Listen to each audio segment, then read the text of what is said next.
Hey all, so today we will discuss about enamel caries. So enamel caries are of two types, that is smooth surface caries and pit and fissure caries. So let's discuss about it one by one. So here in this picture you can see a smooth surface caries, which is basically triangular or conical in shape. It is having an apex which is towards the dentino-enamel junction, here you can see, and a base which is towards the surface of a tooth. So let's dive into the details. So the smooth surface caries, if we see from our naked eyes, will appear chalky white, and this chalky white appearance basically represents the process of decalcification. Although the process of decalcification has initiated, but still the overlying enamel is intact.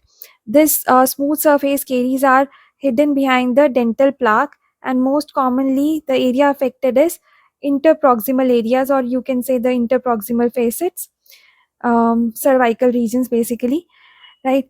And it may also appear brownish depending upon the exogenous material which is being absorbed by the porous surface, right? Now the microscopic features of smooth surface caries. So here in this picture you can see prisms or rods, and in between these rods we have interrod substance or interprismatic substance, which is being lost in the caries or smooth surface caries basically. So the loss of interprismatic or interrod substance will lead to increased prominence of these rods. So these rods will be easily visible under the transmission electron microscope basically, and there will be roughening of the ends of enamel rods. So as we have read that interrod substance is lost. So this interrod substance is made up of inorganic material. Now what's left? The organic material. So the organic material will be prominent under the electron microscope, or you can say the transmission electron microscope. It will be prominently seen, the organic one. So this incremental lines of Retzius are made up of the organic material only. So there will be accentuation of the incremental lines of the Retzius, and also the perikymeta. Perikymeta is nothing else but the external manifestation of these incremental lines. So these are the incremental lines and this is the perikymeta, right?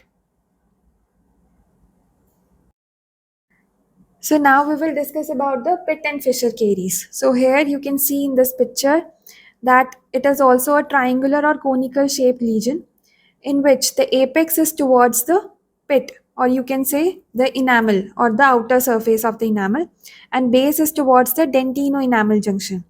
So this caries will initially affect the or involve the fissure walls, and after that it will involve the or it will follow the enamel rods.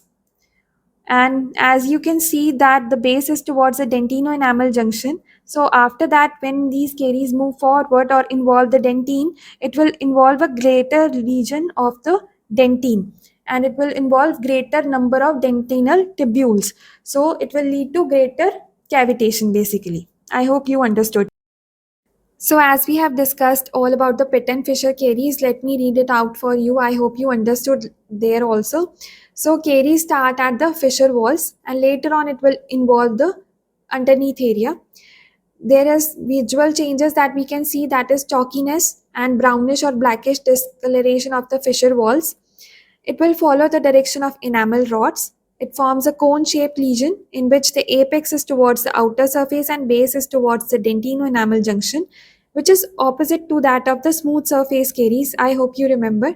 In smooth surface caries, you have seen that the base was towards the outer surface and the apex was towards the dentino-enamel junction. So it is totally opposite to that of the smooth surface caries. So as the base is towards the dentino-enamel junction, it will involve greater number of dentinal tubules and will lead to greater cavitation or greater damage, you can say. So if such type of involvement you see in the newly erupted teeth, you can say that there is a greater decay or there is underlying decay. But if such involvement you have seen in the older teeth, you can say the caries are arrested. And the early lesions are basically more permeable to methyl green or Alzarian red. Whereas the normal enamel is impermeable to such dyes. Thanks for watching.